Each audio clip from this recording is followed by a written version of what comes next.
Assalamualaikum warahmatullahi wabarakatuh. Perkenalkan, nama saya Ditya Saputra, NIM 1120012.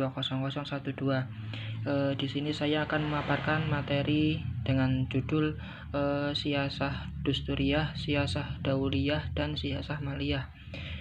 Baik, langsung saja. Yang pertama yaitu Siasah Dusturiyah. Pengertian siasah dusturiyah. Dalam fikih siasah, konstitusi disebut dengan dusturi. Kata ini berasal dari bahasa Persia yang semula artinya adalah seseorang yang memiliki otoritas, baik dalam bidang politik maupun agama. Dalam perkembangan selanjutnya, kata ini digunakan menunjukkan anggota kependetaan atau pemuka agama, seperti Zoroaster atau Majusi. Setelah mengalami penyerapan ke dalam bahasa Arab, kata dustur berkembang, pengertiannya menjadi asas, dasar, dan pembinaan. Menurut istilah, dustur berarti kumpulan ide yang mengatur dasar dan hubungan kerjasama antar sesama anggota masyarakat dalam sebuah negara, baik yang tertulis maupun tidak tertulis. Kemudian selanjutnya yaitu ruang lingkup kajian siasah dusturiyah. Yang pertama yaitu persoalan dan ruang lingkup pembahasan. Kemudian persoalan imamah, hak dan kewajiban. Kemudian persoalan rakyat, statusnya dan hak-haknya. Kemudian persoalan baiat. Kemudian persoalan waliul ahdi. Kemudian perwakilan. Kemudian persoalan ahlul hali dan ahlul ahli wal hak akdi. Kemudian persoalan wizarah dan perbandingan. Kemudian ada yang namanya ahlul hal wal ad. Pengertian yaitu secara harfiah ahlul hal wal aqd berarti orang yang memutuskan atau mengikat. Para fikih siasah merumuskan pengertian ahlul hal wal aqd sebagai orang yang memiliki kewenangan dan menentukan suatu atas nama umat atau warga negara. Kemudian syarat mekanisme pemilihan ahlul hal wal aqd. Yang pertama yaitu adil dengan segala syarat-syaratnya. Kemudian ilmu yang membuatnya mampu mengetahui siapa yang berhak menjadi imam atau khalifah sesuai dengan kriteria yang legal. Kemudian wawasan dan sikap bijaksana yang membuat mampu memilih siapa yang paling tepat untuk menjadi imam atau khalifah. Kemudian Al-Mawardi menjelaskan bahwa proses peneliti persyaratan kandidat. Lalu kandidat yang dianggap paling memenuhi kualifikasi untuk menjadi kepala negara diminta kesediaannya tanpa terpaksa. Bila ia bersedia menjadi kepala negara, maka dimulailah kontak antara kepala rakyat yang diwakili ahlul aqd. Kemudian kewenangan ahlul hal wal aqd yaitu mengajak kepada kebaikan, termasuk perkara umum yang diantaranya menetapkan peraturan atas hukum kepada rakyat yang dibuat melalui proses musyawarah. Kemudian menindak para penguasa zalim. Kemudian memecah khalifah yang dianggap sudah menyalahi kepentingan umat dan dilakukan. Kemudian yaitu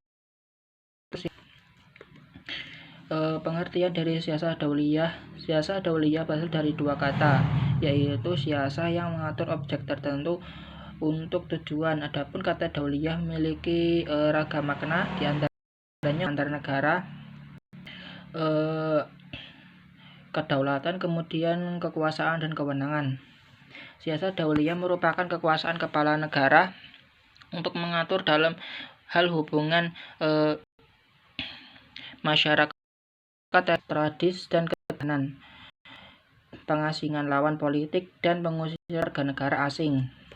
Kemudian adapun ruang lingkup siasah dauliyah. Yang pertama yaitu perjanjian internasional, perlakuan terhadap tawanan, kewajiban suatu negara terhadap lain, aturan peperangan, ekstradisi, pemberian suaka politik dan keamanan, penentuan situasi damai atau perang, yaitu penentuan sifat darurat kolektif. Kemudian adapun dasar siasah Yang pertama yaitu asas kemanunggalan manusia, asas persamaan, asas keadilan, asas musyawarah, asas kebebasan, asas kehormatan manusia, asas toleransi, dan asas kerjasama. Adapun pembagian hubungan internasional dalam siasah dauliyah yaitu dibagi menjadi dua. Yang pertama yaitu hubungan internasional dalam waktu damai. Konsekuensi dari hubungan internasional dalam Islam yaitu perdamaian, saling membantu dalam kebaikan, kemudian ditandai dengan adanya perjanjian internasional. Kemudian yang kedua yaitu hubungan internasional di waktu perang. Berikutnya yaitu siasah maliyah. Siasah maliyah yaitu siasah yang mengatur tentang pemasukan, pengelolaan, dan pengeluaran uang untuk harta milik negara, mengatur segala aspek pemasukan dan pengeluaran uang yang sesuai dengan kemaslahatan umum tanpa menghilangkan hak individu dan menyia-nyiakannya. Siasah maliyah merupakan salah satu bagian terpenting dalam sistem pemerintahan Islam karena menyangkut tentang anggaran dan pendapatan suatu negara. Sumber keuangan negara. Yang pertama itu zakat. Menurut istilah zakat adalah sejumlah harta tertentu yang diwajibkan oleh Allah Subhanahu wa taala untuk diberikan kepada orang-orang yang berhak menerimanya. Menurut jumhur ulama, zakat ditetapkan pada tahun kedua Hijriah, namun sebagian ulama berpendapat bahwa zakat telah Nabi Shallallahu Alaihi Wasallam berada di dalam kota Mekah. Kemudian yang kedua yaitu Ghanaim atau harta ghanimah yang arti harta rampasan perang, yaitu harta yang diperoleh umat Islam melalui jalur peperangan. Islam membolehkan umatnya untuk merampas harta asuh yang kalah dalam peperangan. Jadi yang kalah itu hartanya diambil oleh yang menang. Kemudian yang berikutnya yaitu fa'i. Fa'i adalah harta yang diperoleh dari musuh tanpa peperangan. Pada prinsipnya harta fa'i dibagi untuk pasukan Islam setelah terlebih dahulu dikeluarkan hak Allah, Rasul, kerabat dan yatim.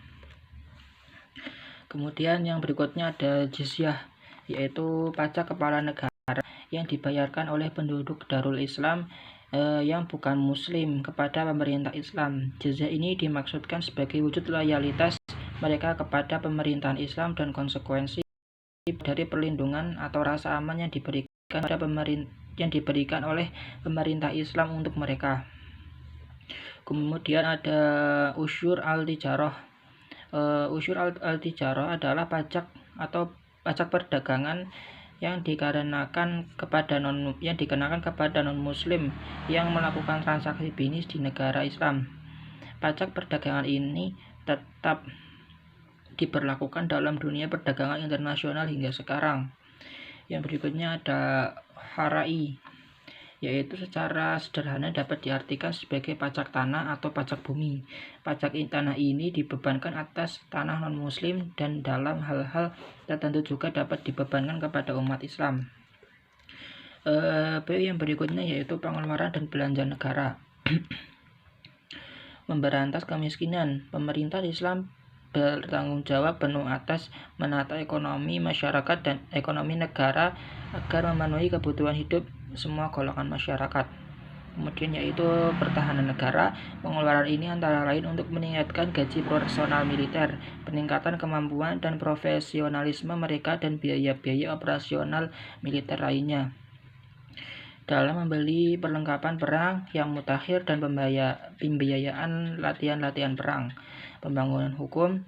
Pengeluaran belanja di bidang pembangunan hukum antara lain untuk meningkatkan kualitas hakim, meningkatkan taraf kesejahteraan hakim, dan menciptakan produk-produk hukum yang antisipatif dan responsif terhadap perkembangan tantangan yang dihadapi. Kemudian yaitu pembangunan infrastruktur dan fasilitas sosial.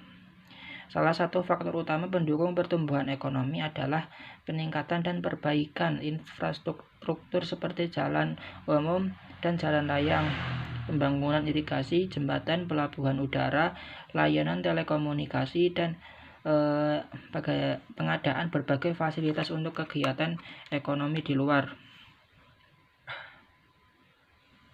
Yang selanjutnya yaitu pendidikan. Pendidikan merupakan hal penting dan syarat mutlak bagi peningkatan kualitas sumber daya manusia, sehingga wujud perhatian pemerintah dapat dilihat dari berapa besar dana belanja negara untuk kepentingan sektor pendidikan tersebut. Baik, sekian dari saya. Mohon maaf apabila ada kekurangan dalam penyampaian materi ataupun salah kata. Billahi taufiq wal hidayah. Wassalamualaikum warahmatullahi wabarakatuh.